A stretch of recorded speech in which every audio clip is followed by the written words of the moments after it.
Hello guys, welcome back to our YouTube channel How to Use Basics. Today we are going to learn how to change name in Candy Crush Saga. If you don't like the name which Candy Crush Saga have originally given you, then you can always change it. Let's begin with the tutorial. Firstly, over here you can see my account at the opening only. Tap on it. Over here you can see the option of edit. Tap on it. Here you can see the option of nickname. Mine is Kings5793. I don't like it, so I'll change it to my original name.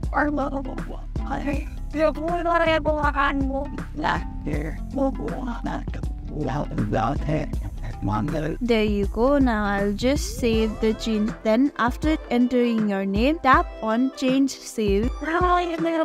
Save changes. Here you can see Lily Rivera. My name has been successfully changed. Thank you for watching this video. Make sure you like, share and subscribe to our YouTube channel for more such content.